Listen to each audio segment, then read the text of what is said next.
welcome aboard Dropkick Basement for another episode here. Late part of July. Summer months are hot, and I am your host here, Mike Madden. One half of the dastardly duo that pervades the Dropkick Basement, my tag team partner and cohort, Tommy Schultz. Tom, sweltering one here in July. How are you feeling? Sweating my ass off, but I am very excited because we are talking about something I am very passionate about today. You've wanted to do an episode about hardcore and deathmatch wrestling for quite some time. Yes. And we're going back to our Dream Team concept, where we ranked 12 through 1, with the most emphasis being on the starting 5, just like the Dream Team from the 1992 Olympics with the NBA players. So this is our second Dream Team, following up from our Dream Team of luchadors, and we have the perfect bench coach to guide us along for this ride through hardcore wrestling, deathmatch wrestling, and the wild characters that pervade it. We have returning from last week's gripping interview. We have the man whose his catchphrase was "Hardcore is a way of life." You could have bought it on a shirt in Cornelia, Georgia, in 2000 and 2001. Our very good friend, Crazy Charlie Saunier, a.k.a. White Trash, a.k.a. my friend Chuck, back on the show. Crazy Charlie, welcome back to the basement, my friend. Always an honor to be here in the basement. I am glad that the floor already has plenty of stains on it, because the amount of blood we are about to bleed can only be contained in buckets. In buckets, you're right. You got that.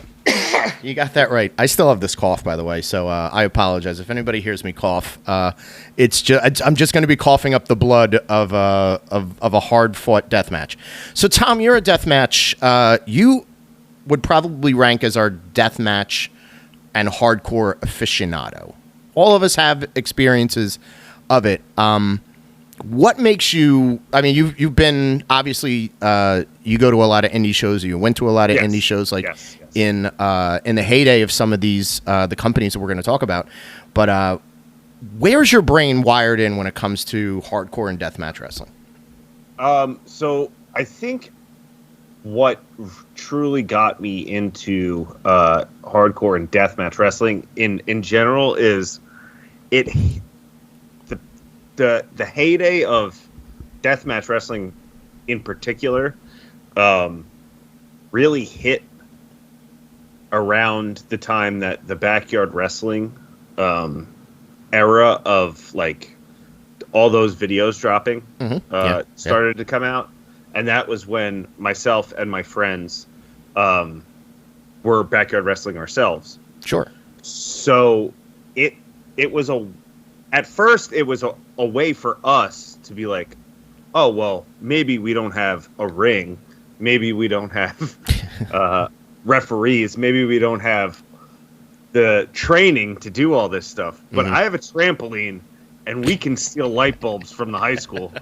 So pretty sure we could be deathmatch wrestlers. And that's where, like, we started watching it more to get ideas for our backyard wrestling stuff. And as I was watching it more, I was like, oh, wow, there actually is, like, an art to this other than just hitting one another with light bulbs or barbed wire or thumbtacks or whatever. And then you get into you start digging into the history of it, where it came from, the stuff that was going on in Japan that I didn't know about until I was older. And those tapes that you watch in the formative years of wrestling, when you're like buying tapes from indie shows and you get like the best of Barbed Wire, which is just all in Japanese. Yep. You don't know who half these guys are. but there's something captivating about it because you're like, why are people willing? Once you know that wrestling is not a legitimate, like, actual sport, and you know that there's a work to it, there's something in the mind state of why would you put yourself through that, and that's what's captivating to me is why do it, and how do you make it seem logical in the sense of like, all right, we have two guys, the whole ring is just barbed wire ropes and light tubes.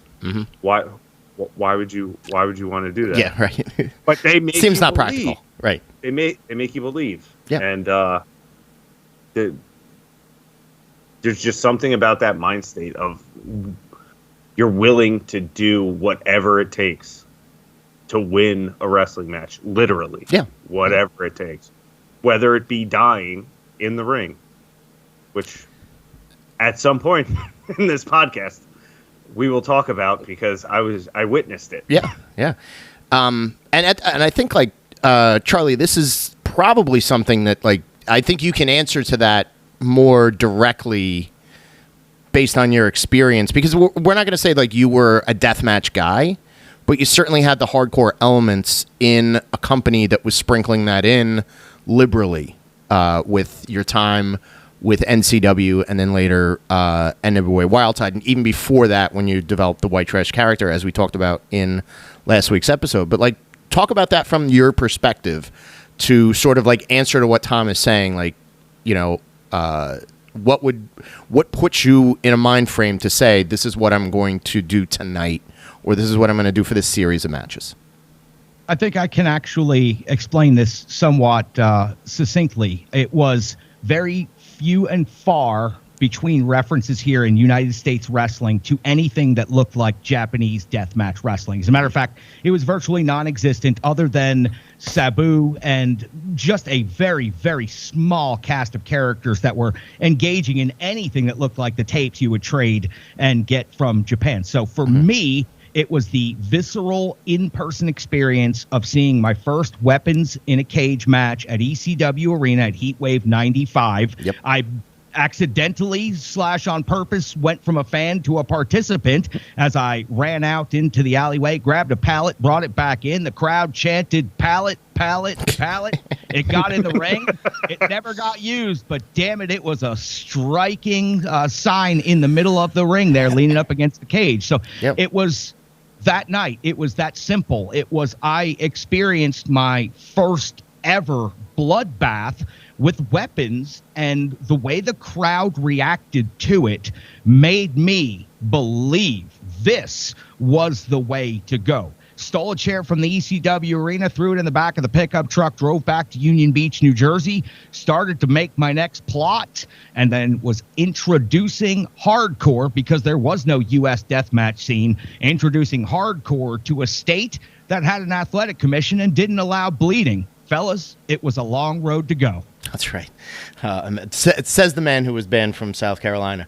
So let's get let's start building this dream team of wrestlers, and we're going to start with the bench. We've got 7 guys on the bench, and then we're going to have 5 starters.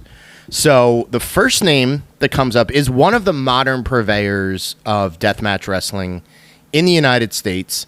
Currently can be seen with GCW, Game Changer Wrestling, and a bunch of other indie promotions around the world. Matt Tremont.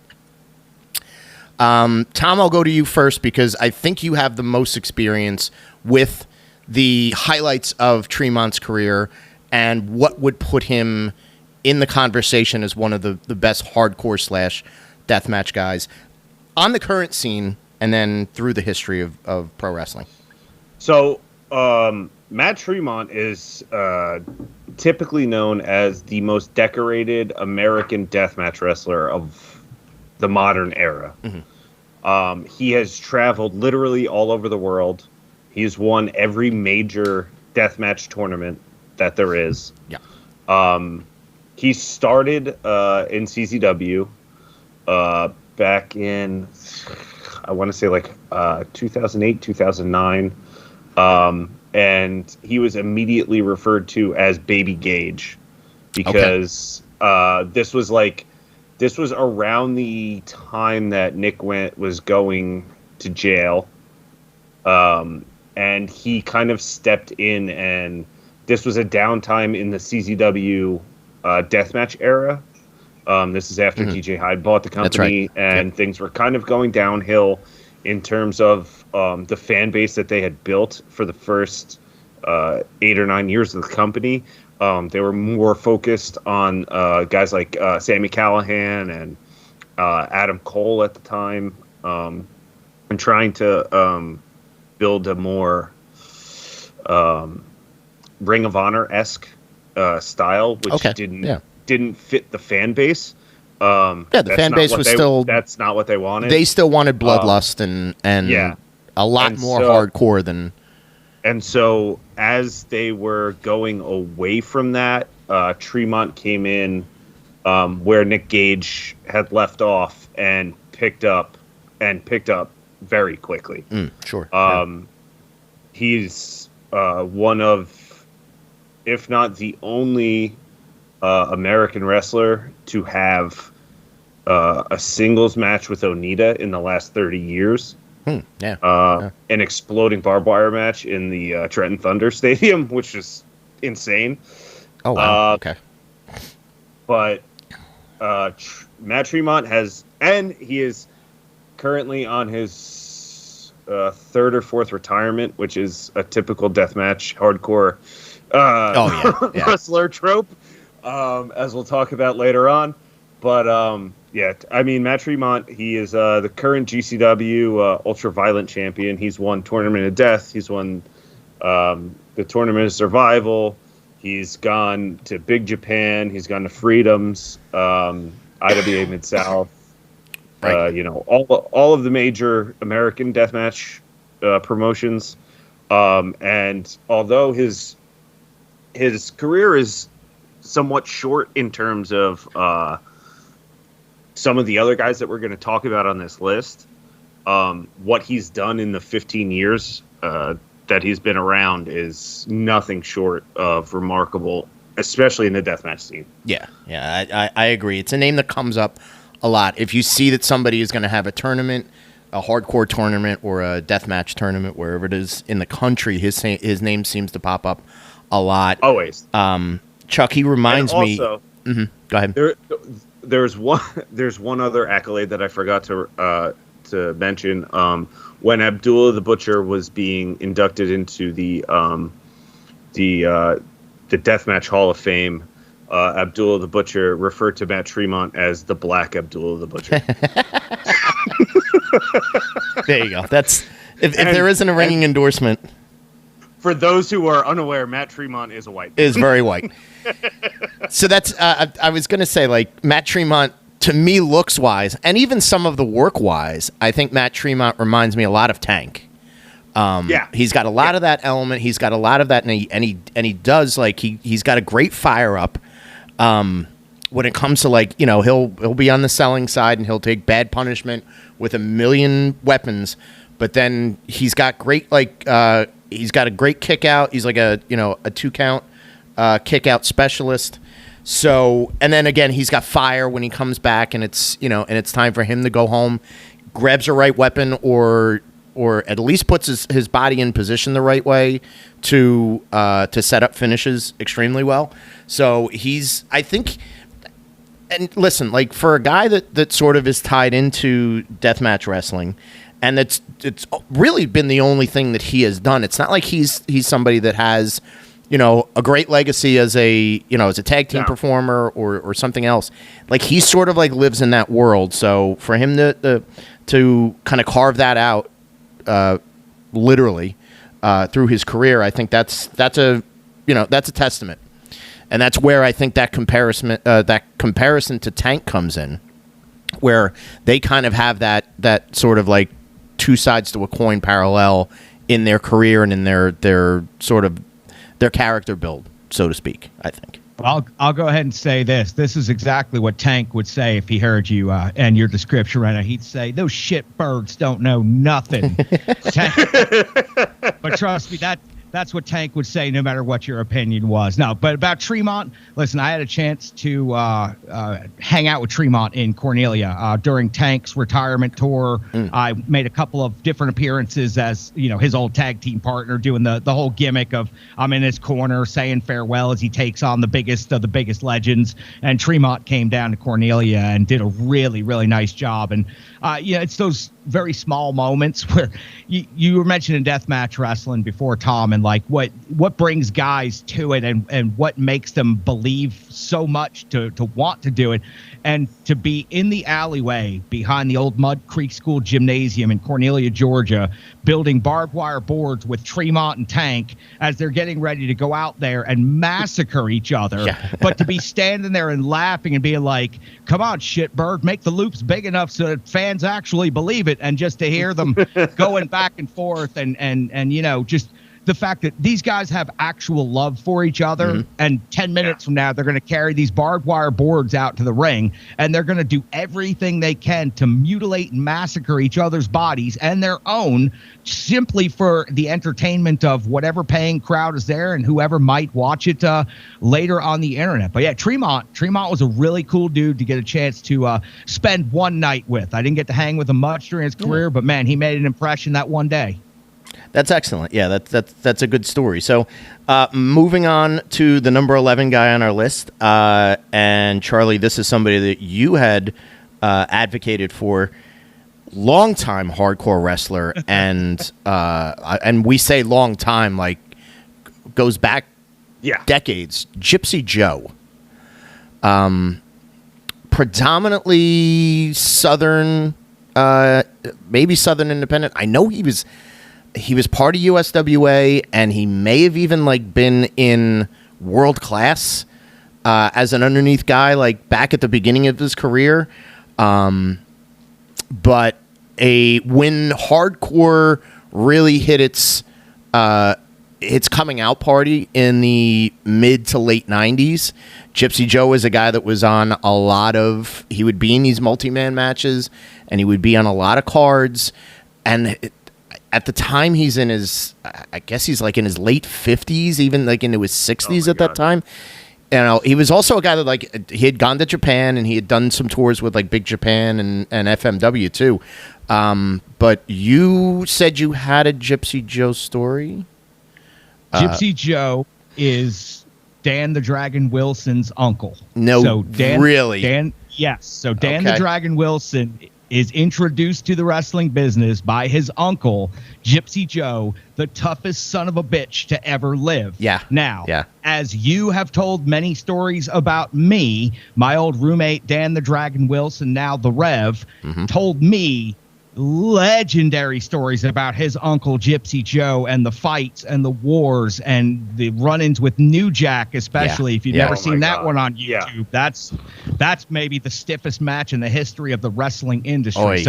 Let me lay this on you real quick. So after hearing all the stories of Gypsy Joe, I go to Tullahoma, Tennessee, and I'm going to see Gypsy Joe in his last ever performance after 70 years, I think, in the wrestling ring. And I think that's real. I think that's a shoot. I think he really wrestled 70 years. So, of course, I'm on the list. I'm there. The Revs put me on the list, special guest, And so all of us are coming into Tullahoma, National Guard Armory, hot night, and we're going to meet Gypsy Joe finally, and I'm finally going to get to see the legend wrestle. So before the match, Rev comes and gets me, says, hey, come on out back. I want you to meet my uncle. Hell yeah, man. So I go out back. There's a small circle in the parking lot about 100 feet away from the National Guard Armory. And I walk up, and I just naturally take my place in the circle, and somebody passes me a joint, and I'm like, oh, all right, cool. And I hit the joint. And then the door slams open to the National Guard Armory, and there's music blaring, and somebody goes, Joe, it's your music. And Gypsy Joe goes, hey, you guys don't finish that joint too quick, walks off, goes into the building, all you hear for a solid 90 seconds is things smashing, chairs getting smashed. Like it from outside the building in the parking lot, hearing this, it legitimately sounds like the entire building is going to come back down. 90 seconds, you hear the bell ring a bunch of times, the door comes flying open, music blaring. Gypsy Joe comes walking across the parking lot. He goes, "Hey, you got that joint?" What a legend. What a maniac. And that's the night I saw Gypsy Joe not wrestle. Yeah. You miss in his Tullahoma, Tennessee, because the whole event lasted 90 seconds. However, there was a fan participation strap match that night, and I was high as hell, and I saw a riot break out in Tullahoma, and it might be one of the greatest wrestling shows I've ever been to in my whole entire life. I've never seen heels run out of building as fast as they did from the babyface fans that had those belts, who were told, don't use the buckle end, use the soft end. Yeah, and every one of them turned them around and started I've never seen heels be beaten so bad in my life. They actually might have physically run out of Tullahoma. Gypsy Joe, though, calmed everybody down with autographs and pictures after. So that's Gypsy Joe was the toughest son of a bitch ever. Yeah, and there's the stories. And again, if you watch the Dark Side of the Ring or any of the YouTube videos where New Jack is explaining about how he was trying to kill Gypsy Joe, and Gypsy Joe wouldn't go down. He would not die. He hit him in the head with an aluminum bat. Yeah, he just kept going. Yeah. Damnedest thing you've ever seen, but I think that's the other side of it. There's your testament to Gypsy Joe, is that he could still get booked after that and would still be willing to go out there and do that stuff and put his well-being on the line. He was never a marquee guy. He was never a main event. Like maybe he was the main event, depending on how small the territory that he was working in. But he was he was also he had that career resurgence and was on a lot of these cards in the late 90s just based on the fact that he was the toughest guy on your roster and the toughest guy you could bring in for a hot dog and a handshake that would throw himself in the throes of wild wrestling. And we'll move on quickly to number 10, which is the legendary New Jack. As we just mentioned, he had the run-in with Gypsy Joe. He's had run-ins with multiple people. Tom, I'll go to you first. New Jack, your opinion of New Jack's work, his style, and his approach to hardcore, really hardcore and spot wrestling more than anything. I remember the first time I saw New Jack, I just happened to stumble upon a random ECW pay-per-view on a cheater box. I can't recall which one it was, but I'm pretty sure it was the time that he wrestled Mustafa. Okay, all right. So you're talking like 90, probably 99, I would guess, 98 or 99. Yeah, 98, 99, right around there, where he tapes him to the table and jumps off the balcony. And I was just like, this guy's fucking nuts. Yeah. This guy's out of his fucking mind. And then you just go back and you watch and like at that time I'm not even 10 years old, so I'm WWF, WCW, straight down the middle. They hadn't even really introduced like the hardcore element into the product all that much yet. And so I'm like, this is nuts. And again, then you start renting the tapes, you start watching the matches, and the older I get, I'm just like, this guy truly doesn't give a fuck. Like that's an understatement too. That's what made me love him so much. Is he was just like, no, this is not a wrestling match. This is a war. Yeah, we're going fight for survival, war with one another. And then, I mean, you see the ECW stuff, and then I just remember seeing the free fall, right, incident with Vic Grimes, and I was like, oh, he's trying to murder people. Yeah. And then you watch like the shoot interviews. I actually I somehow got to go to the roast of New Jack. Really? Years later, which is at like the Edison Marriott or something like that. Okay. And wound up smoking weed in the back of a U-Haul truck with Prince Nana, which was quite quite a fun night. It's a hell of a sentence. I just remember New Jack being up there in a pink pinstripe,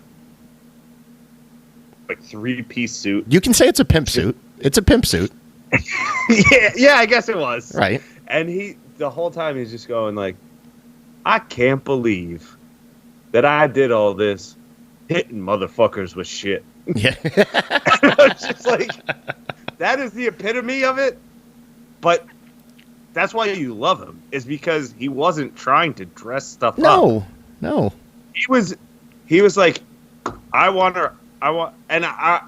granted, I'm not familiar with the older, like the early 90s to... Oh, like when he was in Smoky Mountain and... When the Smoky Mountain stuff, yeah. I've seen the promos, but I've never actually like really gone back and like done a deep dive into like when he was kind of in his... when Jack was an actual tag team wrestler and not just brawl around the building guy. Yeah. No, it's not great. But, yeah, so that's what I'm saying is like, I never felt the need to go back and find that because New Jack found his place in wrestling, and he was different than everybody else because his music would play the whole time. Yeah. That was fucking awesome. And he had the best fucking entrance song. Right, so, and he would just beat the shit out of people with anything that you could find in a dumpster. And I think that's another thing that's a testament to Jack in the sense that, so you've got a hardcore match, a death match, or whatever it may be. It's just a weapon. Bring your weapons. Again, he was one of the 4 participants in the weapons fill cage at Heatwave 95. Yeah. He could have used a pallet, Jack. Just saying. What should have? But toasters. He's clubbing people with guitars. He's got keyboards. He's got old video game systems. Yeah, they were doing a lot of that stuff in ECW. Just for like shits and giggles. But that actually, like, what's kind of in a roundabout funny way is that's the type of stuff that when WWF and WCW started to like incorporate their hardcore divisions, that's the type of stuff that they really leaned into. So they're the ones that are like, oh, we're going to have a bowling ball in this match, or we're going to have a wiffle ball bat, or like, something that's sort of like, it's hardcore wrestling, but it's still sort of like there's a yuck behind this. And I think that a lot of that stuff comes from New Jack. So that's why I think he is an important guy to have on this list. Absolutely. Because not only is he unpredictable and a crazy human being and chemically enabled, however you want to call it, it's still, there's kind of a tongue-in-cheek element to a lot of his work. The music playing throughout the whole match again, that was something that was unique to him when the gangsters would have the brawls around the building in the ECW arena. And to be able to, like, that's one of your signatures. The balcony dives, whatever, like, individual spots, the garbage, like hauling the garbage can and throwing that. Everybody does the fucking garbage can. And they've been doing the garbage can for 30 years because New Jack started doing the garbage can stuff more and more in ECW. So I think, like, that's where he certainly is a pioneer, and certainly the type of guy that, like, as you said, once he found what was the most New Jack about him, what worked, it stuck with him throughout. So he never went back to having like a regular match or a regular career. Ever. If it ain't broke, don't fix it. Now we will pivot once again to Crazy Charlie, White Trash. You and New Jack, not friendly. Do I have that correct? This is the person on the list that I have the most experience with. Okay. And I have been in awe, and I have been actually afraid for my life, both in the presence of the same man, Jerome Young, Yeah. New Jack. Right. After the Eric Koulos mass transit incident, I think we all are familiar with. Yep. I wasn't going to bring it up, but yes. New Jack's first appearance back in wrestling after that was with NCW Wrestling in Cornelia, Georgia. Okay. His soon-to-be replacement for Mustafa in the New Gangstas was Ruckus. Ruckus was one of our top guys in Cornelia at the time. So Ruckus was having a problem with some white boys down in Georgia, and he called his friend to come and clean house. Enter New Jack to the chat. Mm-hmm. So this is the day I meet Jack for the first time. Extremely cordial first introduction. I was very excited to meet him. I was in awe. After all, I tried to give the man a pallet to kill another human being with in Philadelphia. I felt we had a certain brotherhood and kinship already just based on that. So New Jack pulls out a staple gun from his bag, and he says, "Kid, I got this idea. I'm thinking about stapling people, and I want to start that tonight." Okay. And I go, "Cool. Me?" He goes, "You." And I go, "Okay." And now here's where it gets crazy, and here's where I get myself fired for the second time in my professional wrestling career. So listen up. Again, immediately coming off the mass transit incident, I say to Jack, "Well, if I'm down on my knees with my hands pinned behind my back and you're going to staple me in the head, how am I supposed to get color?" And he looks at me. Oh, no. And he looks at the staple gun, and he looks at me again. He goes, "Kid." And I go, "What? What's the problem? Just go ahead and gig me real quick when you staple me." So again, immediately following the mass transit incident, I give a blade to Jack and say, "Go ahead, carve me up." And he staples me, and I'm telling you, he took better care of me at this moment in this spot than possibly any worker ever had. Again, this is the awe moment. He looked me square in the eye before doing it, and he said, "Last time, are you sure?" And I said, "Please do it." And it was my biggest moment on my biggest show at that point with my biggest name in the business. I was the first worker to get stapled by New Jack. Got color, showed it off, ran away screaming like the promoter told me to. And that was one less white boy New Jack had to deal with from that moment forward. We would be tag partners for a while. When I was injured, they thought of the great idea of, well, the music's going to play the whole time and Jack is going to just beat everybody up. So you just go out there with him and stand on the ring apron. At the end, he'll tag you in, you'll hit somebody with a stop sign, and you guys will stand over the top of him and pin him. So for a short while in my career, I was an unofficial gangsta. I was out there throwing up the X. I mean, I was doing I knew the whole bit, and Jack's hitting me on the ass and telling you, "Good job, kid." And it was a lot of fun until I got involved with the angle with the Blackout, and he was their mentor. Now, my perception of this incident has been clarified over years from other witnesses and people. What I perceived at the Globe Theater in Southwest Atlanta, the SWATs of Atlanta, was that New Jack, after ramming my face into a concrete floor approximately 12 to 15 times, almost breaking my skull and knocking me out in front of approximately 4 paying fans, I had thought perhaps I crossed him or said the wrong thing, or somebody got in his ear that I, needed to be taken down a peg. It would be explained to me over the years that that was just Jack, and he got too deep into the gin and he didn't know where the limit was, so he decided to break a white boy on the floor in Atlanta. No big deal, but I'm going to tell you, fellas, once you see that version of New Jack, you make sure to give him a wide berth for the rest of the time you know him. And I stayed away from Jack after that. I was literally the only person in the wrestling business that I was actually afraid of was New Jack. And I had more than my own evidence and reasons for it. I had seen him beat the ever-living shit out of some of the biggest rednecks in Georgia. in the parking lot while walking in to get dressed to go out to beat the shit out of everybody in the wrestling promotion. I mean, he was real. Everything you've heard, everything you've seen, it was legit. If you were on his good side, man, he was one of the coolest people. He was funny. He was hilarious to be around. He was always coming up with crazy shit to do. But if you got on his bad side, man, you really thought your life was in danger and could be snuffed out in an instant. Jack, though, one of the all-timer.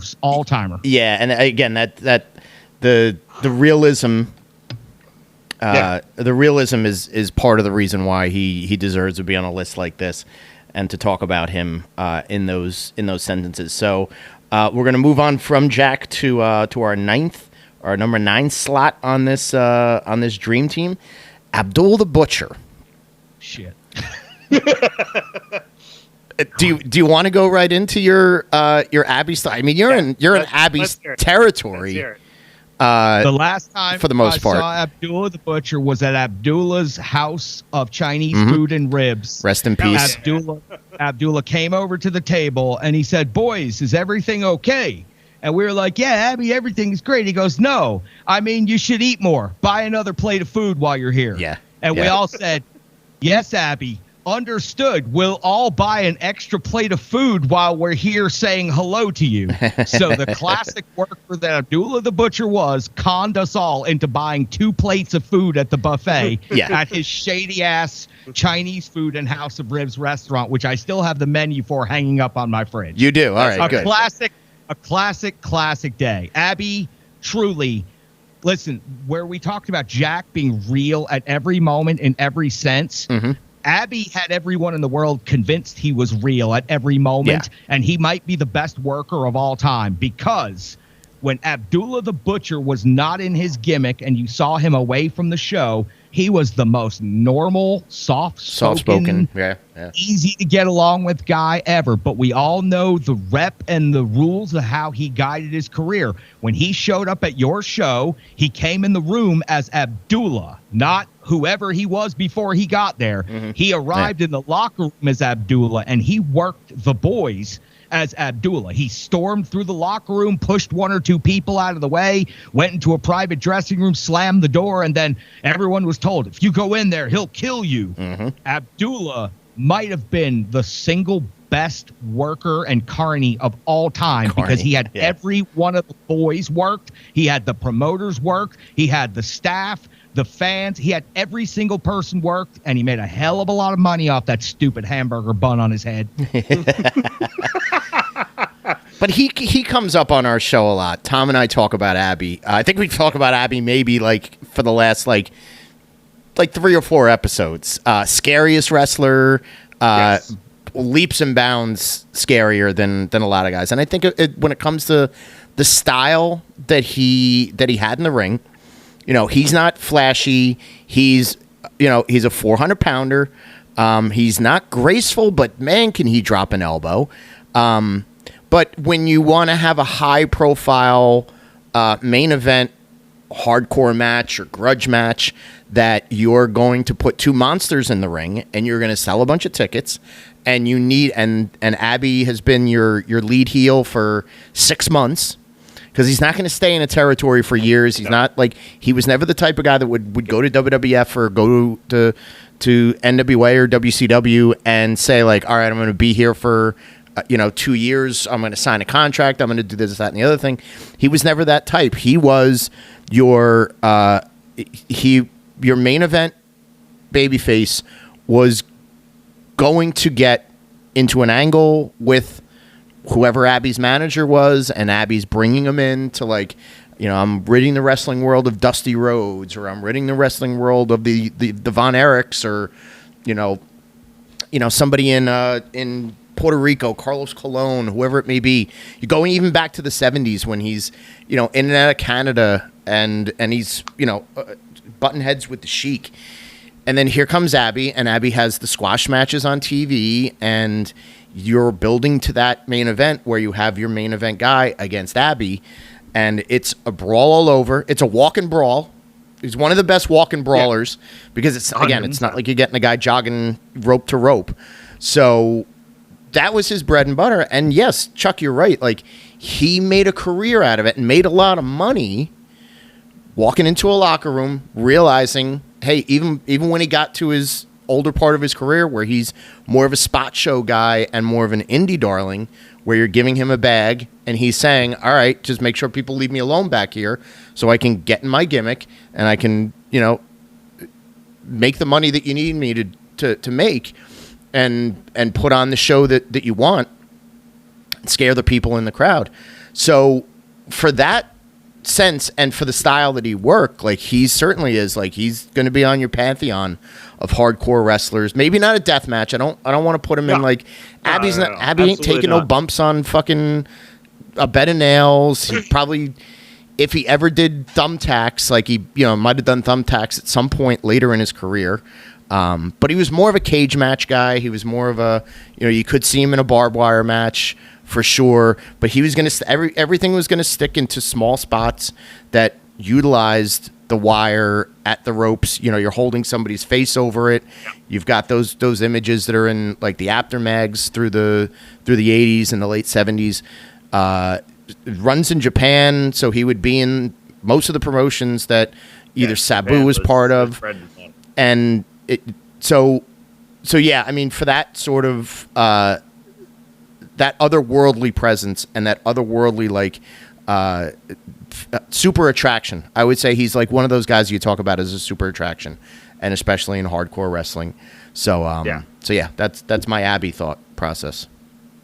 Yeah, and he was the guy that is going to come in. He toughens up your baby face always. Yeah, he gets your baby face to be more believable. If you have a guy that's bread and butter, he's going to come in and he's going to get that guy to be in the fans' eyes a tough son of a bitch after the time he comes in and wrestles Abdullah Butcher. And then, as he did a great job of transitioning from doing that in the territory days to once the major promotions are not going to be booking him, he's going to the indies. And now if you have a hardcore guy or you have a deathmatch guy in your promotion, you're going to get him over by bringing Abby in. He's your proving ground. Yeah. Now he goes from being the massive heel to being the deathmatch or the hardcore legend that's going to make your hardcore guy get over that much more in your promotion. Yeah. So definitely, I think he fits in really well with this group. The number 8 guy on this, we go back towards CZW and John Zandig. Zandig is a guy that certainly had a reputation, good, bad, or indifferent. But when I think of John Zandig, and again, this is more of the stylistically deathmatch that CZW did. I've never seen a human being take a weed whacker to the back, and I hope I never do again. But also getting hung from goddamn meat hooks is just, it's unbelievable to me. And as you had mentioned before, and we had gotten like the glimpse into it from Chuck's point of view. Jesus, like, just to say, like, to sit in the back and say, all right, what are we doing tonight? And then that's the idea. And it's like, all right, let's go. He's a maniac. And he's a legend for a lot of other, sort of like meme or gif-worthy things in the pro wrestling world.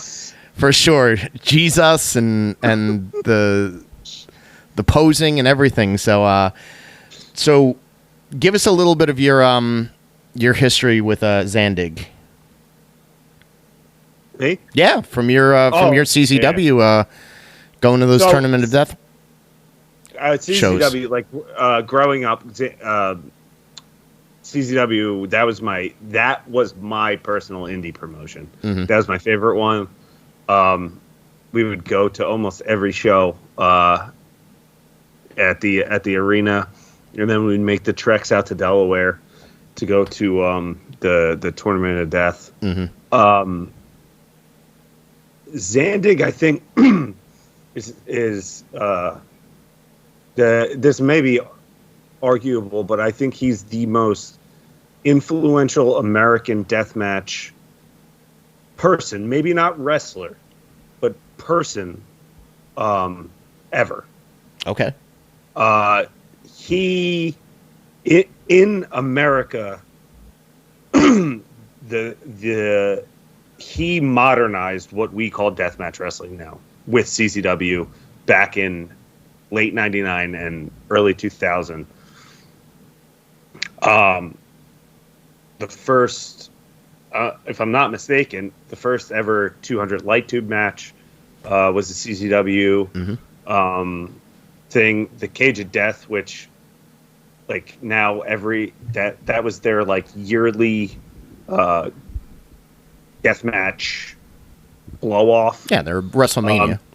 That kind of every deathmatch promotion has now come to do.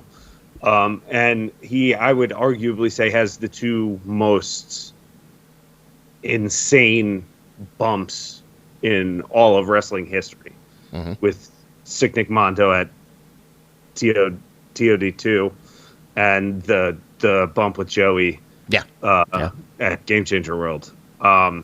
He's literally, he was a construction worker that loved wrestling, was a shitty indie guy, and saw that ECW was kind of going down the tubes and was like, I want to try and fill the hole that this is going to create. Yeah. And for what it's worth, he did an unbelievable job for the first like few years of that promotion. They were on top of the world. Oh, for sure. Going all over the place, traveling to Japan, traveling to Italy. I mean, CCW they were bringing in guys that you couldn't imagine. At like from what they started to where they got to. But he was one of the core four, along with Nick Gage and Justice Payne and Lobo, that started that promotion and took it to like ultra violence. That's a word that they coined. They invented, and they really brought deathmatch wrestling to like you had the IWA Mid-Souths, where Ian was kind of doing a version of it, but it was toned down to an extent. And I feel like he made everybody else step their game up to say, if you're going to do deathmatch wrestling, CZW is going to be leading the way. Yeah. CZW is going to be the pinnacle, so you better catch up or you're going to get left behind. Of course. Yeah. It was the weed eater spot.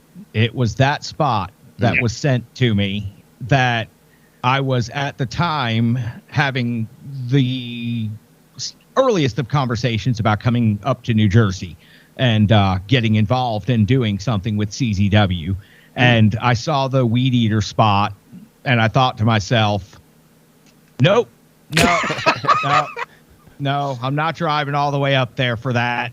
No, I got good bookings around here. So that to echo what you said about the influence of that, it was that influential that, here I was, the guy from the Southeast in one of the hottest indies that, hey, this would make sense. Two hardcore guys from the East Coast getting together. And I was like, no. I got my own little hardcore scene down here. I don't know that I'm ready for that. So the CZW stuff was hugely influential, and we were all watching every single one of those tapes. I mean, we couldn't wait to get our hands on them. It would, a lot of times you would say, hey, who do we know from up 85, up 95 somewhere? Tell them to get some tapes and bring them down here this weekend. Huge influence, and it actually stopped me from driving up there and taking a booking. This is where we should have rewrote history. That would have been, because I had always said to you, if you ever work an indie show in New Jersey, I'm your manager, and I'm bringing you to the ring. You still are. Because I wanted to like, Did you hear me, Janela? I wanted to, and if that had happened, and then I'm the one who's like, yeah, no, you have to do like an indie show up here, and then you would have like gotten eaten up by a weed whacker or anything in the crazy light tube family. I probably would have felt really terrible that you made that booking, but I think Tom, I think you're right. Like in that sense of like influential, Zandig being the main guy and the owner of the company and the guy that got them. And I think, like, again, there's a hustle style to it. There was a protect your territory mentality that, listen, the hardcore, that moniker of hardcore wrestling, it doesn't just apply to the types of matches you're going to have or the types of weapons you're going to use or the blood spilled or this or that. Hardcore is it's a mentality and it's a mantra. So you have to be a hardcore fan and have to be passionate about what your presentation is going to be. And I think that's really what Zandig's legacy was for a good portion of the 2000s, was that he was the guy he's willing to put himself in those matches and get himself to that point where he's synonymous with that company. You're certainly going to get 100% every single time out in every available opportunity with him. So, so let's move on. Number 7, we're getting closer to our top 5. But number 7 is a Japanese legend, Jun Kasai.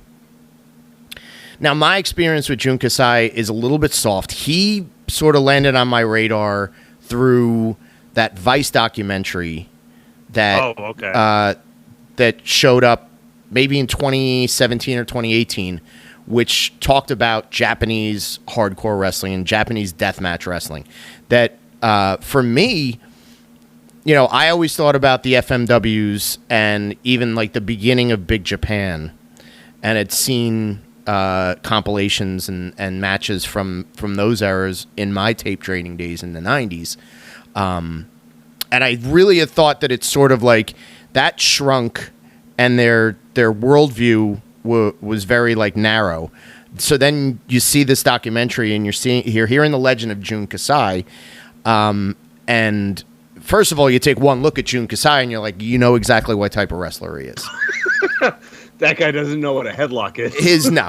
There's no nuance or scientific about him. His arms are completely wrapped in tape, wrist to elbow tape, scars everywhere, wild hair, and then you're watching him in matches where he's doing spots with cinder blocks, he's doing spots with the casket of chairs or the casket of barbed wire chairs, mouse traps, light tubes, everything under the sun. And it's not like, all right, well, we're working to one big spot with this, where a lot of that's really what the FMW aesthetic was. Yes. You work to the big spot, which has the main weapons. This is bell rings, spots with fucking shit all over the place immediately. The two guys on opposite sides of the ring have 2 light tubes in each hand, and they're swinging them like they're a 6-year-old kid. Just like bonkers banana shit. At the center of it is Jun Kasai, and I think like some of the footage has him and Masada just bludgeoning each other. So all of a sudden I was like, Jun Kasai is on my radar. I need to see more. And the footage is still like, it's scarce. And I know he's done a couple of tours of the U.S., a few times, right around WrestleCon time or for like a Tournament of Death. So he makes our list as sort of he's a wild card in that sense of there's a mystique about him. There's a legendary element to him. He's unlike anything else in modern pro wrestling, I think. And there's a mythos that's out there about Jun Kasai.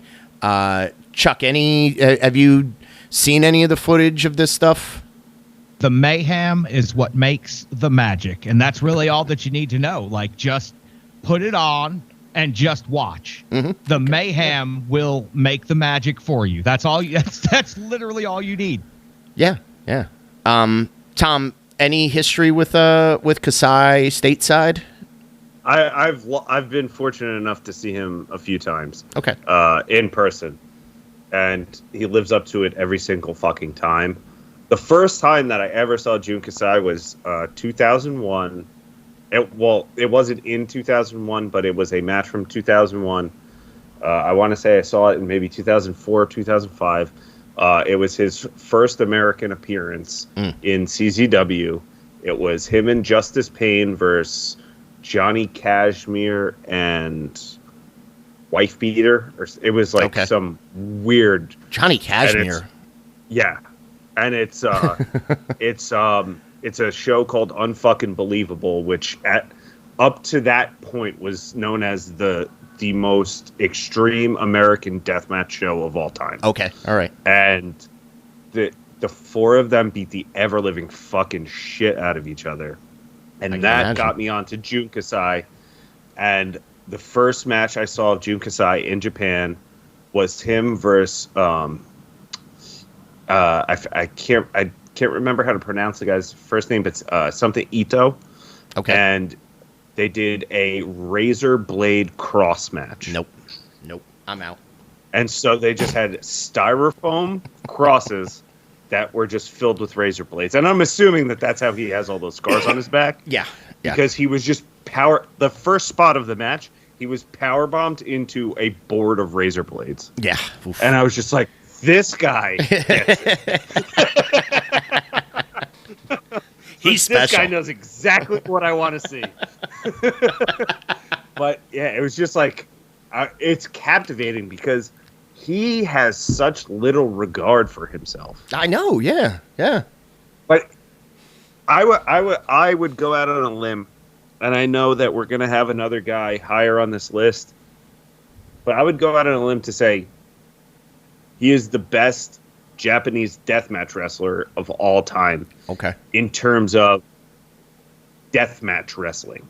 When we talk about modern deathmatch wrestling, yeah. This is the guy that you want to see, because he will put on a show for you, whether there's 5 people in the crowd or there's 50,000 people in the crowd. Yeah. He is gonna, and I'm pretty sure he just got booked for New Japan to wrestle New Japan? Desperado. Okay. Yes. Okay.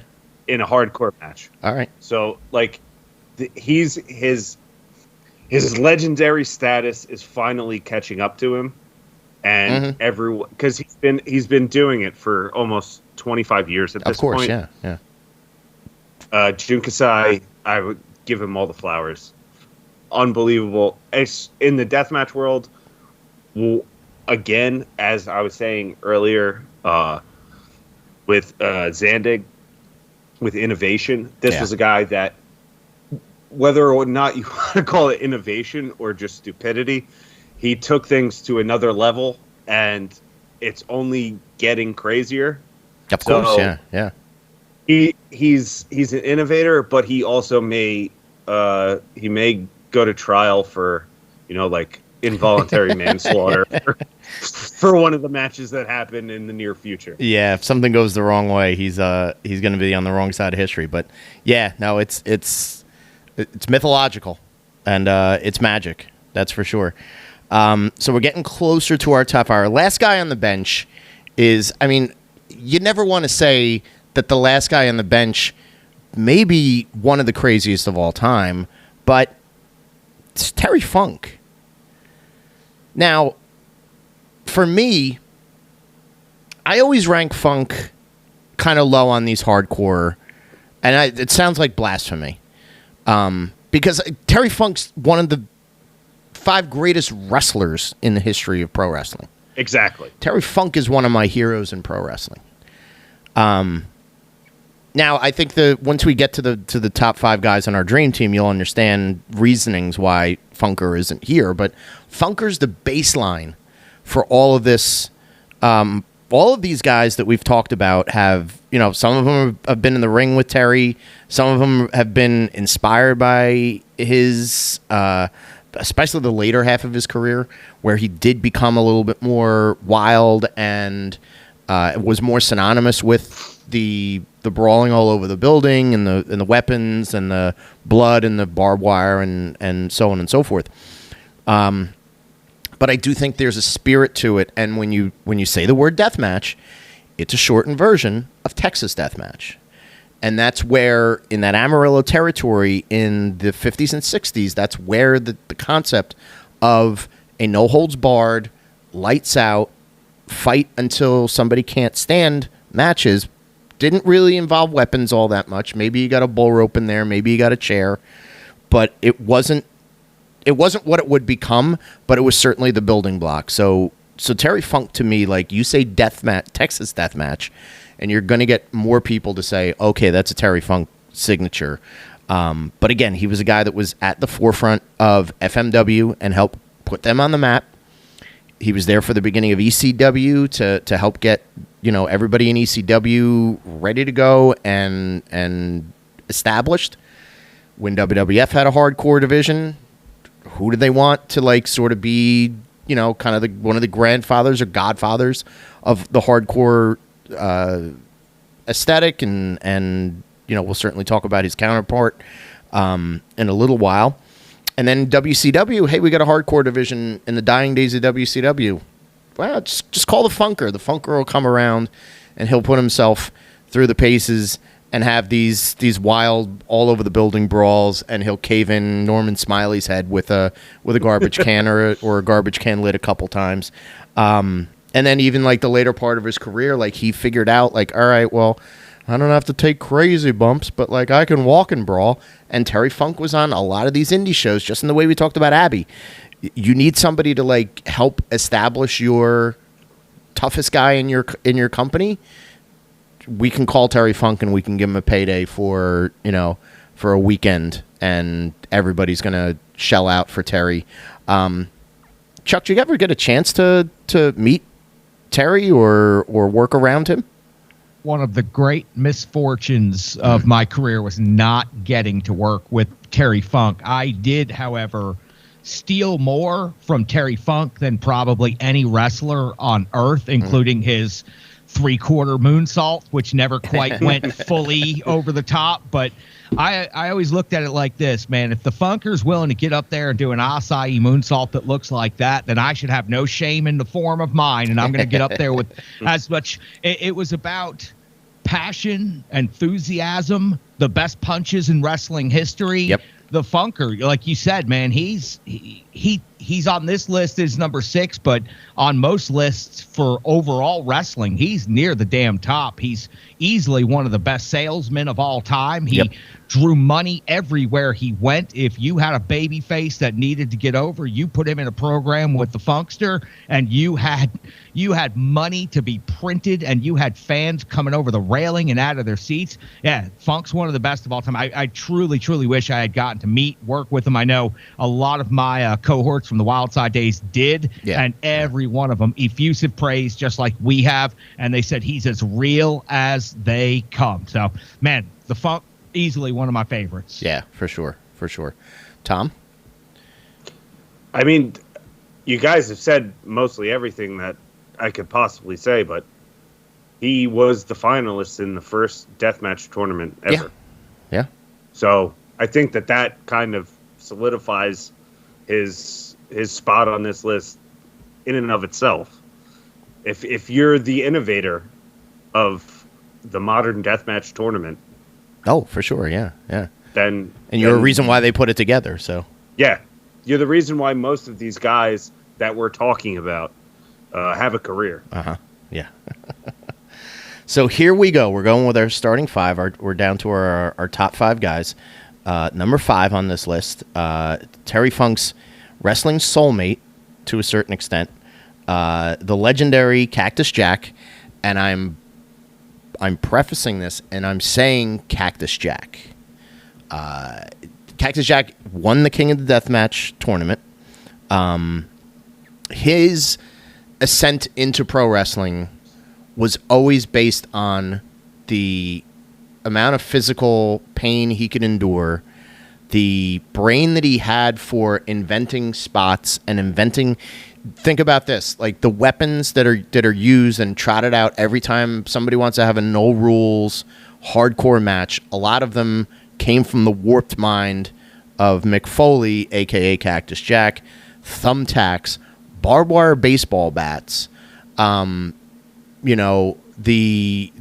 flaming chair, a lot of the stuff was basically like, it was his idea before it was anybody else's. The physical toll that it would take on his body, obviously, like we know that.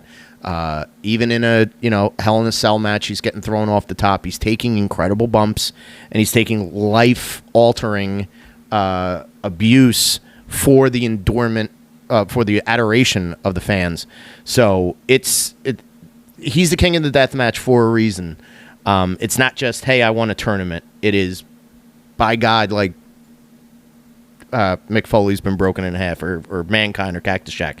But I do still want to highlight Jack as that persona, because that was such a pivotal guy in 90s hardcore wrestling and deathmatch wrestling, going over to Japan in those Kawasaki baseball stadium, exploding time bomb, bed and nails matches, piranha box matches, stuff like that. Like, he seemed to be game for everything, and has told the tales a million times over that you kind of say to yourself, as we did with a lot of guys that were before him on the list, but I think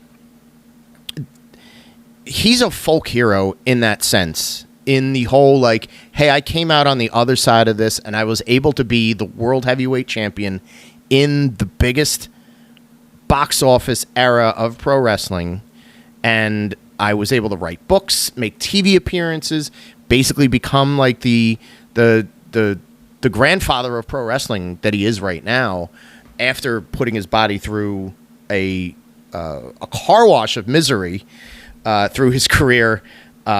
He's still one of my favorite guys to have been watching in a building. And I never saw like the most hardcore stuff that he ever did, but I've seen many, Cactus Jack Wild Brawls, whether they were at the Meadowlands, whether they were at Madison Square Garden, the ECW Arena, whatever it was. Like, Cactus Jack, I always found him to be extremely fun to watch, and you knew the second that he came out of the curtain, you were going to get your money's worth, because he's going to throw himself any which way but loose. So Cactus definitely is a guy that's on our starting five. I'll turn it over to you, Tom, to talk a little bit about Cactus. Cactus Jack was the reason that I got into hardcore wrestling. The first match, the first barbed wire match that I ever saw was Terry Funk versus Cactus Jack, not the king of the death matches. It was a no rope barbed wire match in IWA Japan. Mm-hmm. It was in, I don't think it was Corkin Hall. I don't know exactly what venue it was in, but there was maybe 40 to 50 people in this venue. And they had legitimately the best barbed wire match that I've ever seen, still to this day. Mm-hmm. Yeah. And that personifies the Cactus Jack character, the Cactus Jack mindset. Mick Foley as Cactus Jack was like, it was almost like he transformed into a different human. Yeah, for sure. Yeah. Because if it wasn't for Cactus Jack, we would have never seen a Mankind. We would have never seen a Dude Love. We would have never seen a Mick Foley. Yeah. His willingness to leave a six-figure job to go to Japan and do death matches with Terry Funk and various other people, because he wasn't happy with where he was in his creative endeavors for a television company. That personifies hardcore. That personifies deathmatch wrestling. And that's why Mick Foley is not only one of my favorite wrestlers, one of my favorite humans of all time. Yeah, yeah. Well deserved for that comparison. So we'll turn it over to Crazy Charlie. He was genuine. He was authentic. He was believable. He took the term human pincushion and turned it from an insult into something beloved. He rose to the top of the industry. He has one of the greatest promos in the history of the business as Kane Dewey in the Cactus Jack era. As Mankind, he has quite possibly the greatest single bump in the history of the wrestling business. He has done it all, and he's done it with grace, and he's made what we all strive to do. He's been the everyman that made it all seem possible. Cactus Jack, whatever name he goes by, he just made it believable from start to finish, and that's why he's one of the greatest of all time. Yeah, well said. It's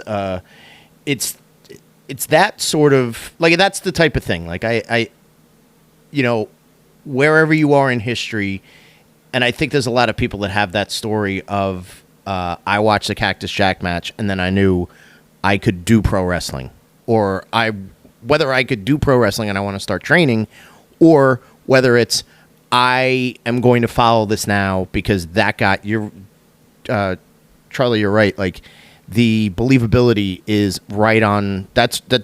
Basically that's the badge of courage. He's got the believability, and he's got the likability and the everyman appeal. And plus, like, let's not sugarcoat the fact that, like, you're treating your body in these terrible ways, but you're also like his storytelling, even in those death matches, like the way that he sells, the way that he would walk around the ring to get space between him and his opponent, not running away, but like getting separation so that you could let the moment breathe a little bit, and you could also get prepared for what he's going to come back with. That's an art form, and there's sort of like, there's guys that rush through these matches, or guys that are just like, you can tell that they're just like, just, hey, I'm willing to accept the punishment from the weapons that you're going to hit me with, but at a certain point, like, we're just going to have to speed through this. So I don't expect to be out here for 25 minutes. If we could just get this done in 6 or 4, I feel much better about that. So you can tell that there are guys that will put up with that punishment to do it. But then there's the Cactus Jacks of the world. There's that certain someone who's like, I don't want to just make this a fast car crash. I want this to be an epic, like, scene from a movie almost, where you're watching me take endure all this physical pain, and then watching me, when I'm ready to come back, dole out the same pain in the other way to eventually get ourselves to the finish. And that's why, like, if you watch those matches that he had with Funk in Japan for those King of the Deathmatch, like, it's not just, hey, here are these two, like, wily veterans, like, Funk at the, what we thought was the very end of his career, and Jack sort of in his prime. Like, you could see the torches being passed, but you could also see guys that are just like, that have a lot of respect for each other and want each other to be able to come out of this looking better than they did. So they have to tell the story, and they have to set the scenes around it. And I don't think that there's anybody in this list that personifies that as much as Jack did. Maybe Terry Funk a little bit, but I think, like, Cactus Jack certainly has that storytelling first and foremost. The storytelling is at the forefront. So he's in our starting 5. The next guy in our starting 5, Nick fucking Gage.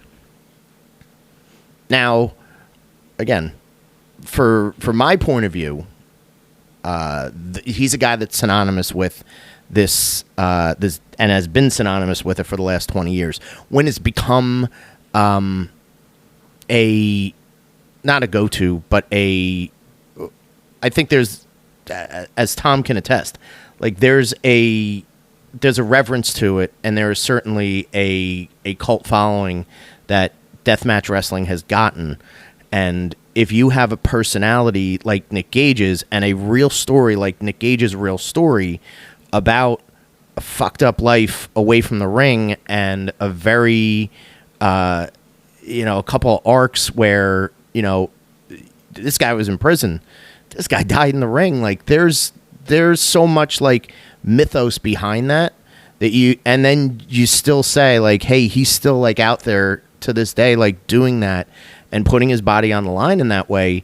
There's a ton of respect that comes from it. And I love that the wrestling world, in a larger sense, got a peek at that when he was elevated to do Dark Side of the Ring and tell his story, and also to be part of AEW for that match, that main event match that he had with Jericho back in 2021, I believe it was.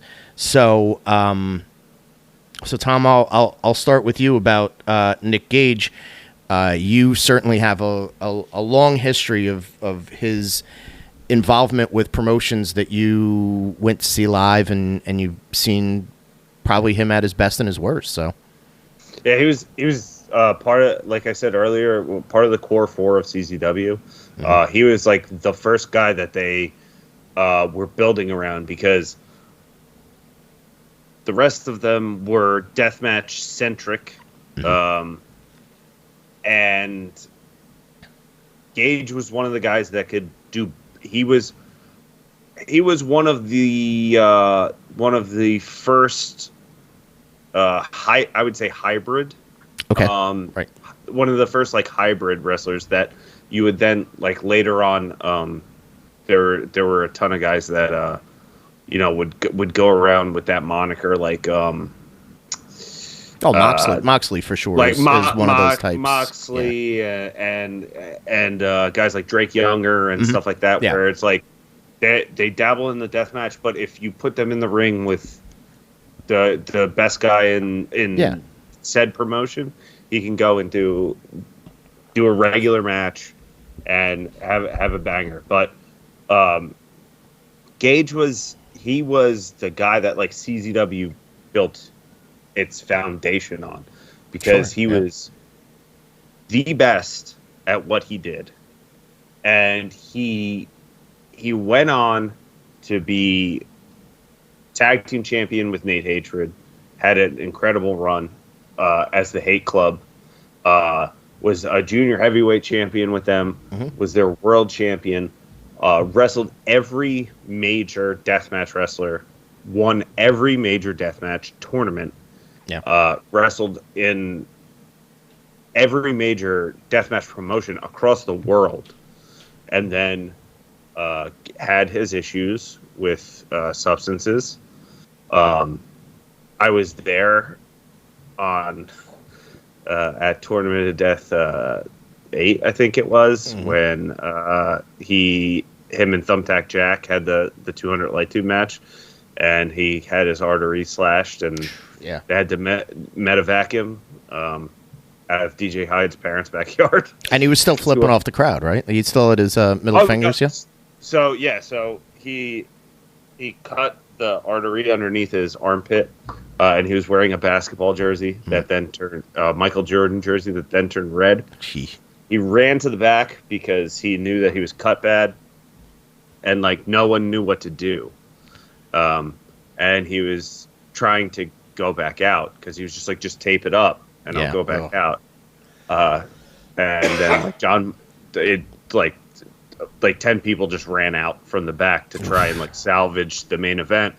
And then we just all sat there for like an hour and a half waiting for a helicopter to pick him up because he was like dead. Yeah.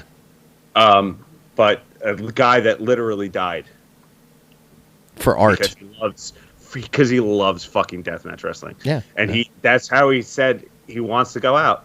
He wants to go out. He's like, kill me in the fucking ring. But and then again, he goes away to jail. Mm-hmm. He gets clean. He gets jacked.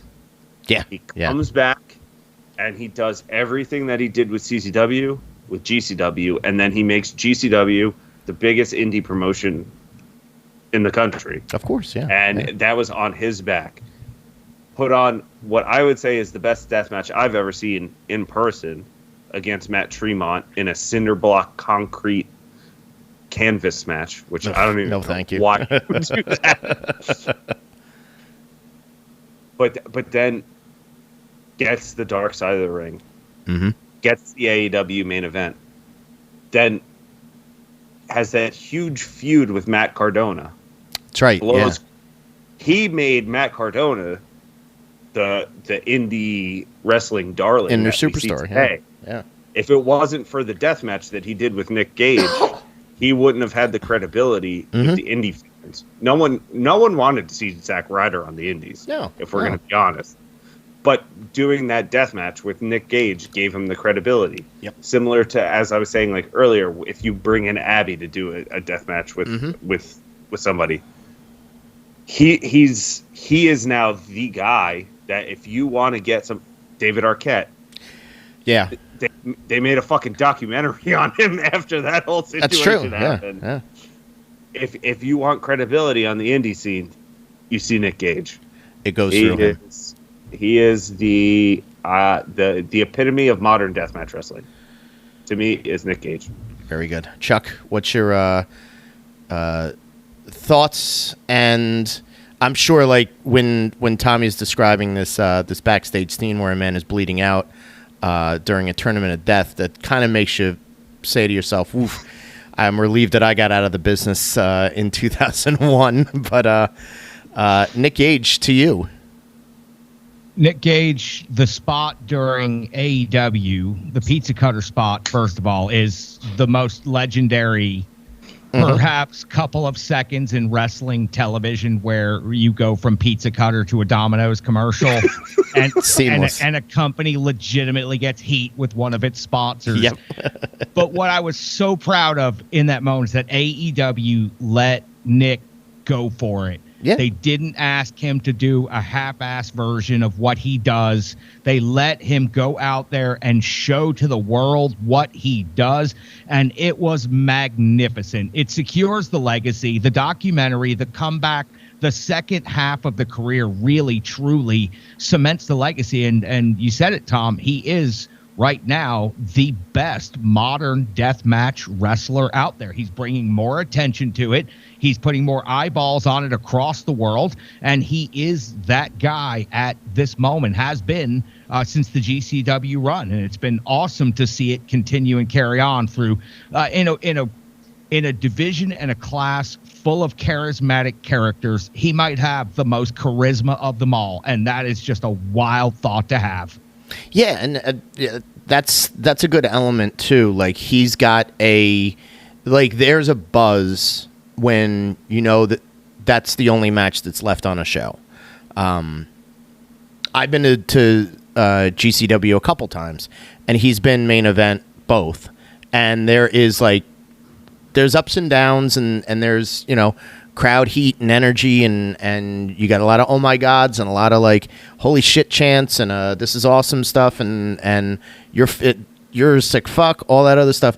But then it's almost like the audience gets that out of their system and then resets.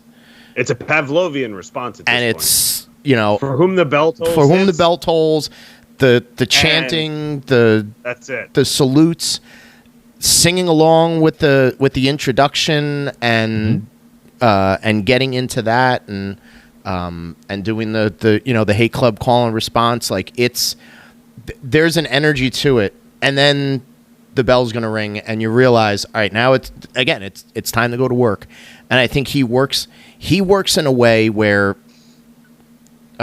he doesn't have to lean on the tropes of deathmatch wrestling in every single match that he does, but the fact that he's got elements to it show that it's like he knows what his bread and butter is, and he can get through most of the match, in a traditional sense, or even like a hybrid style. But when he wants to go on offense and he wants to start punishing, the switch flips, and then it becomes now you're all in for a real fucking hardcore time, and then it's weapons, it's sense of urgency, it's his pacing of spots is also very deliberate, and And I do think that's what puts him a step above a lot of guys, as I mentioned before, that want to rush through.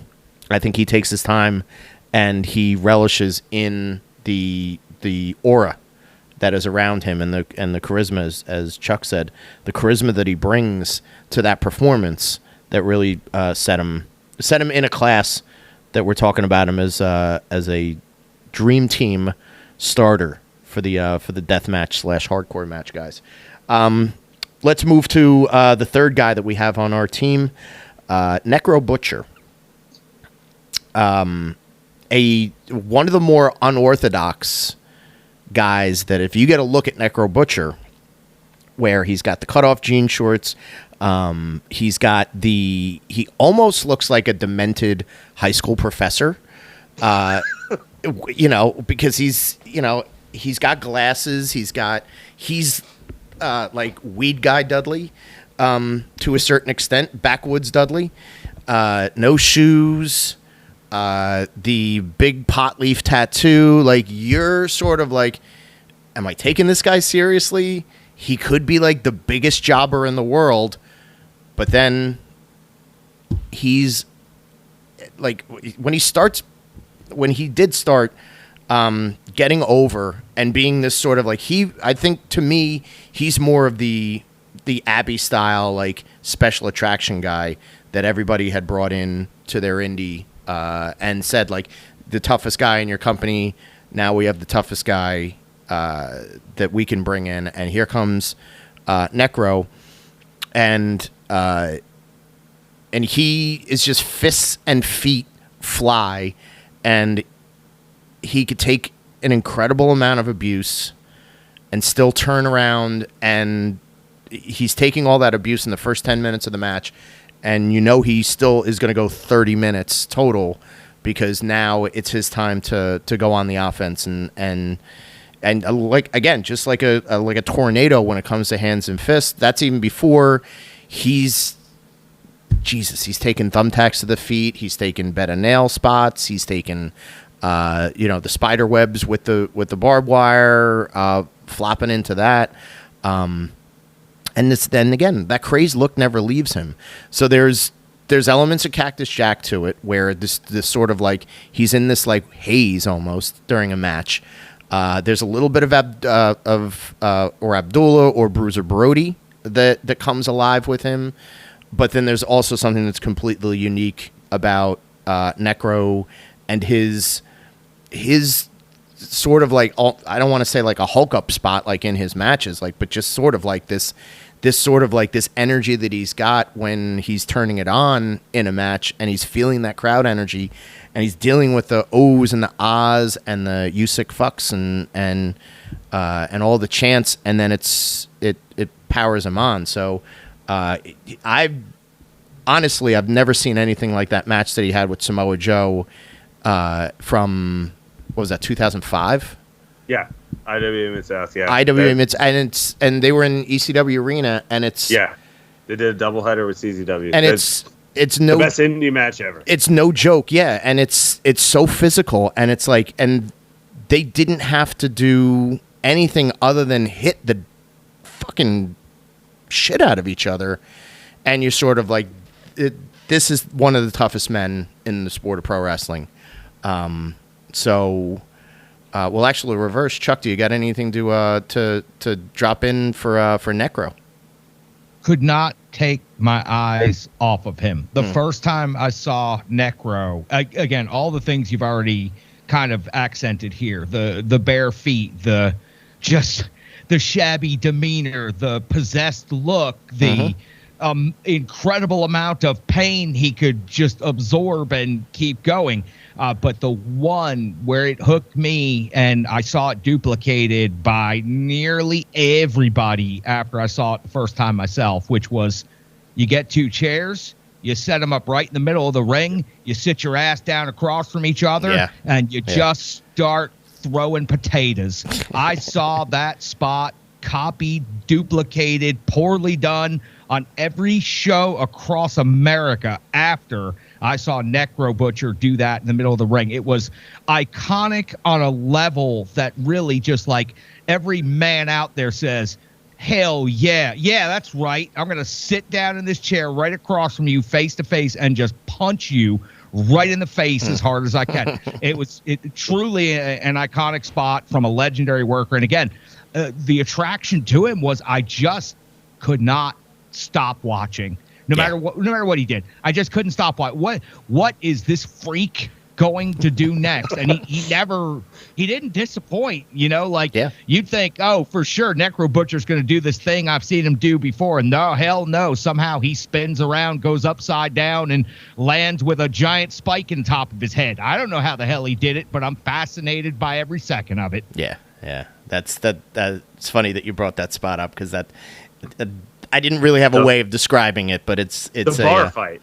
I think that's that's what it's called, is the bar fight. And he was the first person to do it, like you said, and then it was just mimicked by everybody. In an age where things didn't go viral, he went viral with that spot, and it went around the world and back. For sure. Tom, you're I'm sure you've been in the building for a few of the Necro bloodbaths and many of the Necro bloodbaths, but it's so funny because the first time you see him, he's coming out to Freebird. Mm-hmm. Yeah. And so you're you see this guy, he's got a pot leaf tattoo, and you're like, oh, this guy's got to be. I remember the first time I went to a show, a CCW show with my father, and my dad is just like, who the fuck is this homeless guy? Yeah. And by the end of the show, he's like, that's my favorite wrestler I've ever seen. Because he just beat, like a guy that, and then not only in the deathmatch world, but then he kind of found his niche.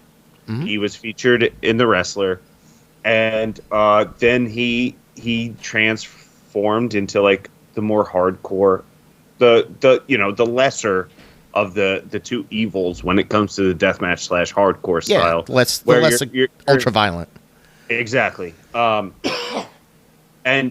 of the CZW Ring of Honor rivalry, one of the only, if not the only, deathmatch guy that was poached from CZW and had a huge run in Ring of Honor. That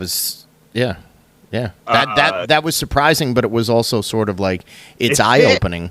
It made sense. Yeah. But like you mentioned the Samoa Joe match, another one, if you haven't seen, which is equally as good, if not better, is his match with Loki from IWA Mid-South. Incredible. Yeah. They went like 30 minutes, and it was just Loki beating the shit out of Necro for 30 minutes. But he was a guy that like I said, he transcended the deathmatch realm. Mm-hmm. Because then they were just like, once he did the Samoa Joe match, there was just like, what random actual worker can we put who are we going to slap on the other side of the ring? That's funny that you mentioned Key, because Key is, he's such a gentle worker. So light as a feather. And he has really just such a I just like behind the scenes. I hear he's got a real laid back demeanor. So such a welcoming guy. So believable. Yeah, but you're right. Like, that's what makes it believable. It's like, all right, well, this whirling dervish of fists and feet is going up against the hardest, the man who wants to be the hardest person in pro wrestling, like physically and emotionally, is what you have with Low Key. So that's a matchup that I gotta search that out and see how that all played out. It's funny that you mentioned that. It's also you said that was IWA Mid-South. IWA Mid-South. I can't remember the name of the show. It's from 2007. Is that one of the barn shows, or is that when they were up in? No, it was Philly? It was in Midlothian, Illinois. Oh, okay. The main event of that show is Chris Hero versus Milano Collection AT. Oh, okay. It's an incredible. If you've ever seen the spot from a ladder match where the guy tries to do a shooting star off the turnbuckle and then just lands back on the turnbuckle? Yes. That's the show. Oh, okay. All right. Gotcha. All right. Botchamania highlight clip. So, but yeah, Necro certainly, he gets all the praise. I think he deserves more love these days. Does he still hang around the indies? And I know he doesn't wrestle, but like, or did he walk away from wrestling? No, I think he still wants to be in it, but he's had some very hard political stances that have kind of okay outsourced him from anyone wanting to be involved with him. Gotcha. Less said, the better. Okay. Yeah. So down to our top two. The guy that we did talk about recently because of his untimely passing, and that's Sabu. I've said this, and I said this when we did our little tribute to Sabu a couple months ago. The guy who, when I saw him on ECW TV, I was like, now I want to pay attention to that show because he's throwing himself around like a pinball and a torpedo.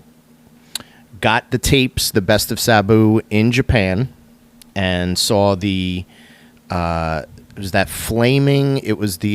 flaming ropes, which lasted about like 6 minutes until the whole thing got engulfed, where it's Tarzan Goto and Onita versus Sabu and the Sheik, and then through various other spots that he did in matches throughout the early part of his career, where I was like, this is unique. I've never seen anything like this specimen.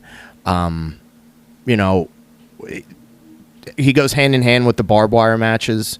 He gets a lot of credit for being the guy that brought tables into pro wrestling as an actual like weapon and as a spot that you were going to do. And I think it's bastardized at this point that like, you can't have a hardcore match or any sort of like, no holds barred stipulation without having a table. So thank you, Sabu, for starting that. And just the whole aura behind Sabu, scars, just a litany of incredible events, matches, spots, whatever it may be, that sort of like put you in this pantheon where you're thought of like, if somebody says, hey, I need to see a match that's got the hardcore element to it and that is high flying. Yep, Sabu is number one. He's the number one guy that you're gonna put in that category. Modern wrestling doesn't exist without Sabu, and I'll go to my grave saying that he's more innovative than anybody gives him credit for. And even when Terry Funk could say like that guy made more wrestling fans in a few years of him blowing up than Terry Funk has made in his whole career.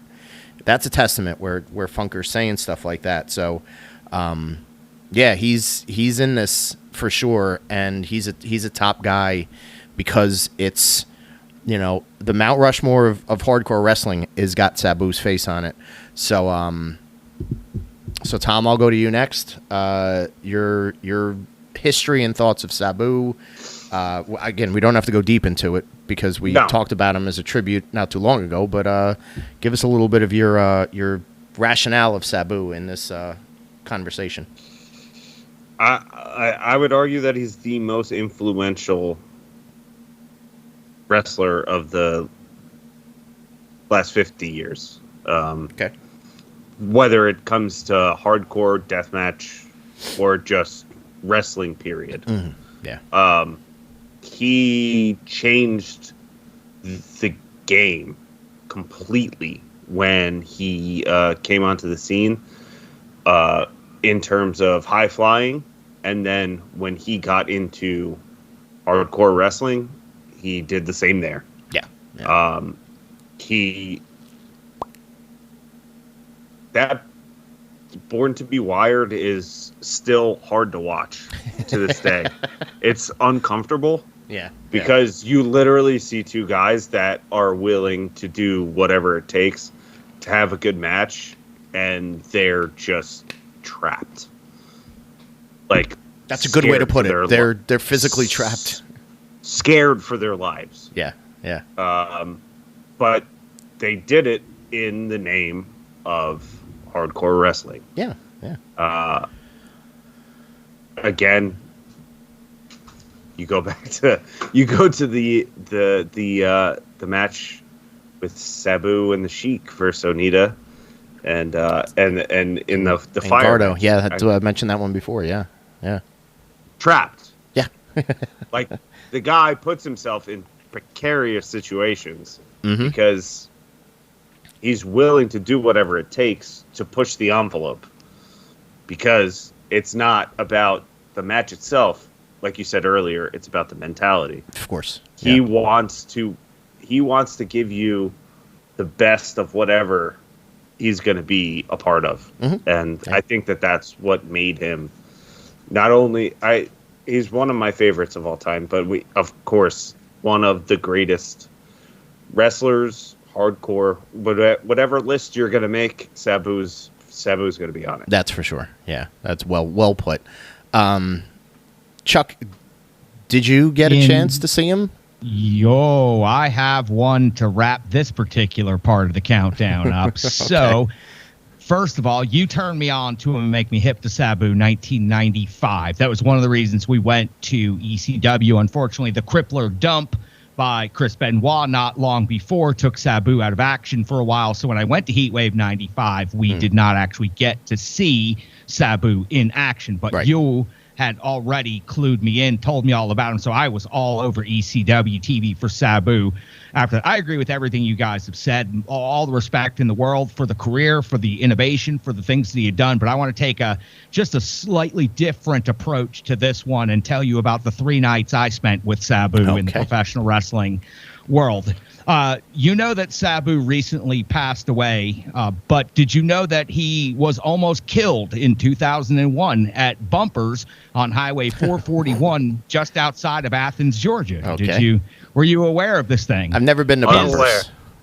Oh, well, you see, I happened to be king of Bumpers at that time, and we were running hot house shows once a month there, drawing 400 to 500 people, rednecks, bikers, all the types that would love white trash in a hardcore type setting. It was literally the most bottles you had seen thrown at a chicken wire cage since the Blues Brothers itself. It was truly a roadside attraction. Well, here comes Sabu, and he's going to wrestle at Bumpers as part of a 3-night series of shows with NWA Wildside, part of it being television, this night being a house show. So, unfortunately, one of those biker redneck side of the road attraction types from Georgia decided to hand over a little orange bottle full of I don't know what kind of pills, and neither does anybody else, but Sabu was more than happy to take all of them that afternoon. And when he went out to the ring that night for the main event to wrestle against Air Paris, which was a huge match at that moment in time for our company, Sabu could not execute a single one of his classic spots. As a matter of fact, he tried to do the triple jump moonsault, and we all know you never go back to a failed spot, at least not right away. You work your way back to it. Sabu tried to do the triple jump moonsault 4 consecutive times. And did not hit it on the 4th one either. Finally just gave up, folded the chair up, and rolled out of the ring. When he went to do the Hurricane Rana at the end out of the corner, he completely slipped right off of the worker and went head and neck first like a lawn dart straight down to the canvas, started weirdly tapping his shoulder, and told the referee his neck was broken and the match needed to end right then and there.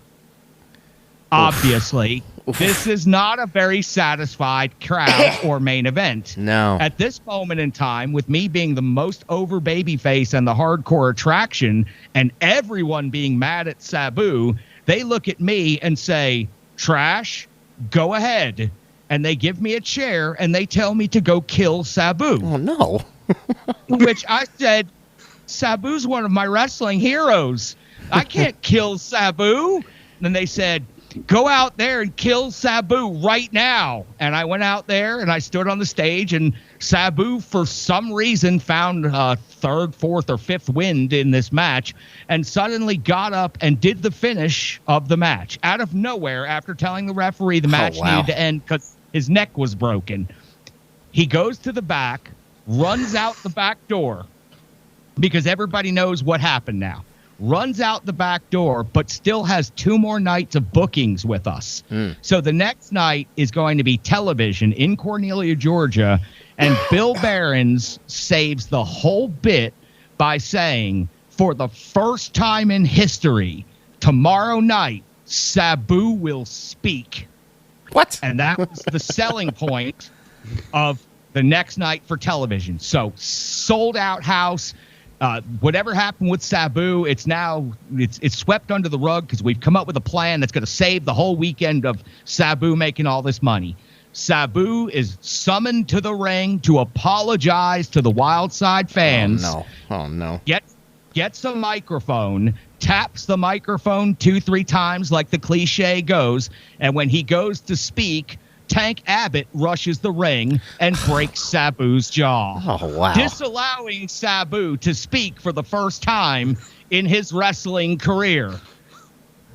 It was also Sabu's receipt for what he had done the night before, as Tank Abbott was hired to shoot on Sabu on television, and he did so. Wow. Everyone in the locker room just erupts. It was a bigger pop in the locker room than it was in the crowd, which was hilarious because we had all, felt a little let down by one of our wrestling heroes. But as the business goes, he was told that was his receipt, and everybody made good at the end of the night, and Air Paris and Sabu would go on to have a hell of a match that night in the main event, with Sabu doing the old duct tape jaw thing to fake like he had a broken jaw from the Tank Abbott punch.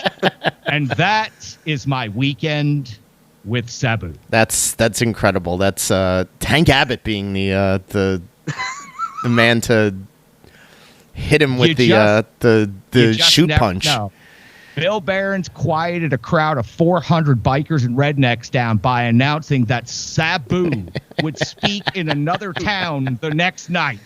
I've never quite seen a save like that, and I was saved from having to kill Sabu at bumpers on Highway 441 just outside of Athens, Georgia. You could have been just as over as Tank Abbott if you had done it. Perhaps I could have. But then I would have had to be in 3 count during the WCW developmental. Yeah, I was going to say, I don't think I wanted to be in 3 count. They already tried to take my shoes off of me and make me a barefoot wrestler, and I said, I will not be a victim of the Von Erich curse. I will not.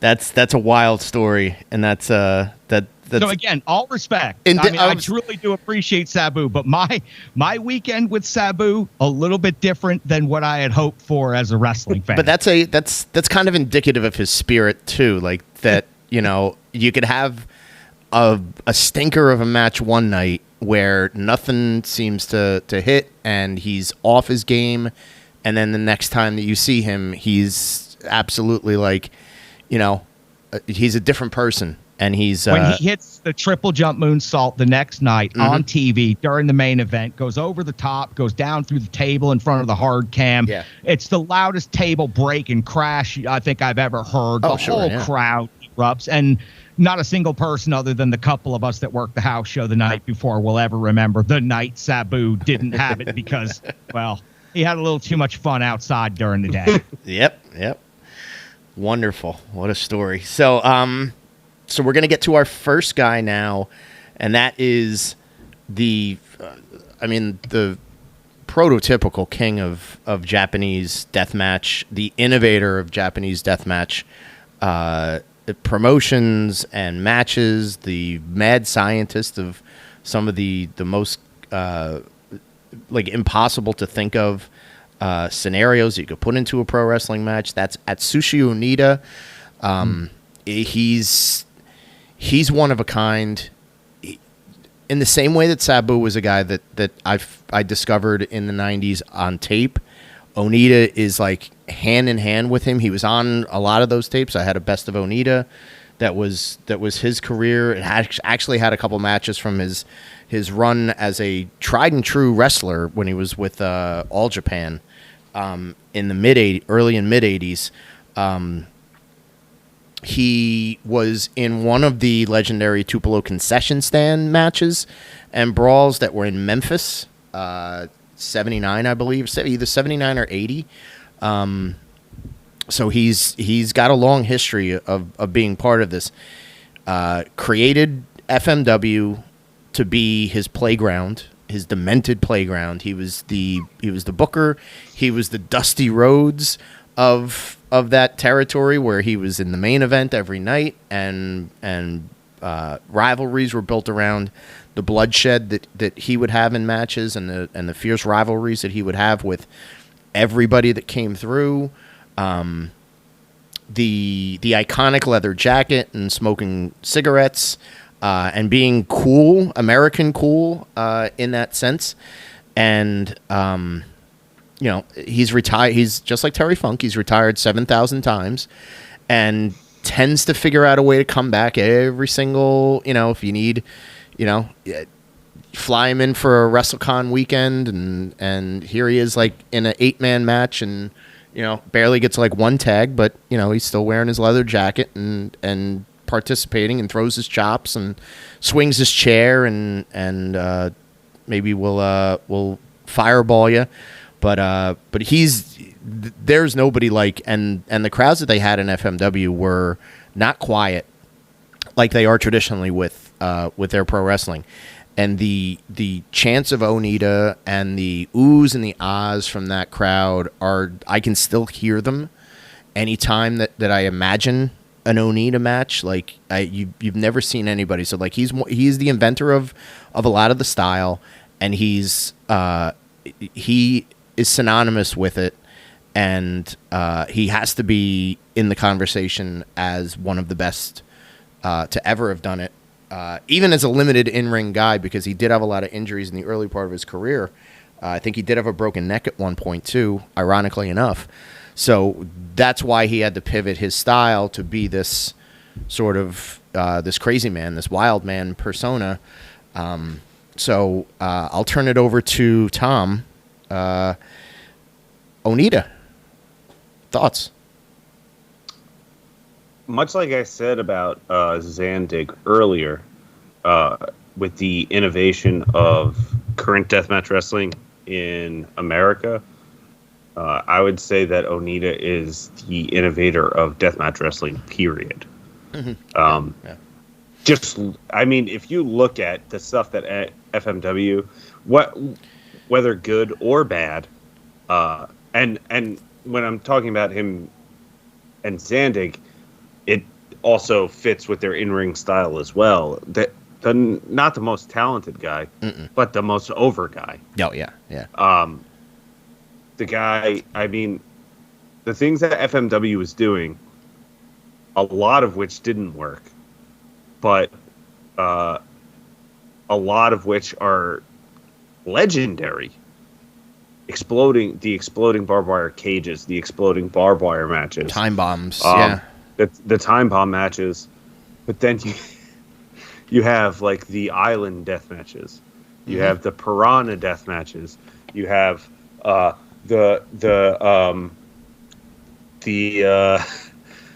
I think they had tarantula boxes, barracudas. But they had the show where the whole ring was in the middle of like a pool, in the middle of like a river. Mm-hmm. And if you got thrown in the river, there was like explosions that were. Yeah. It was just like, and whether it works or it doesn't, that's outside the box thinking. You're trying to do something. You're innovating.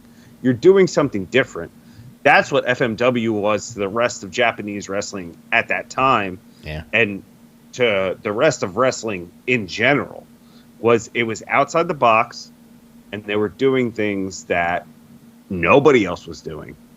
And a lot of hardcore wrestling in America and deathmatch wrestling in America can all be traced back to Onita. Yeah. And if it weren't for Onita, I don't know that we would have gotten to the point that we've gotten to now with the